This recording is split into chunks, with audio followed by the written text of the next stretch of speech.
இந்த உலகத்தில் எவ்வளோ பெரிய ஆள் நீங்கன்றது ஒரு பொருட்டு கிடையாது. இந்த உலகத்தில் உங்களுக்கு எவ்வளோ ஆஸ்தி இருக்குது, நீங்கள் எந்த நிலையில் இருக்கிறீங்கன்றது மெயின் கிடையாது. அதுவும் முக்கியம்தான், முக்கியம் இல்லைன்னு கிடையாது. ஆனால் அது நம்பர் 1 கிடையாது.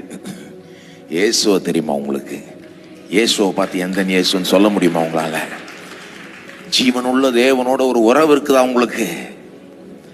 அது இருந்ததுன்னா மற்றது இல்லைனாலும் இந்த ஒரு காரியம் எல்லாத்தையுமே கொண்டு வந்துடும். எல்லாமே இருந்து இந்த ஒரு காரியம் இல்லைன்னா எதுவுமே இல்லாத மாதிரி தான் கடைசியில். ஒருவன் இந்த உலகத்தையே ஆதாயப்படுத்தி தன் ஆத்துமாவை இழந்தா அதில் என்ன லாபம் என்று இயேசுவே சொன்னார். ஆகவே இன்றைக்கு நீங்க சிந்தித்து பார்க்க வேண்டிய நம்பர் 1 காரியம் என்னன்னா, இந்த ஜீவனுள்ள தேவனோட எனக்கு ஒரு உறவு இருக்கா, ஒரு கணக்கு, எனக்கு அவரை தெரியுமா? அதுதான் நீங்க சிந்திக்கணும்.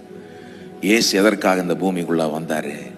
நாம தேவனோட கனெக்ட் ஆகணும், பிதாவோட நம்மளை சேர்த்து வைக்கும்படிதான் இந்த பூமிக்கு வந்தார்.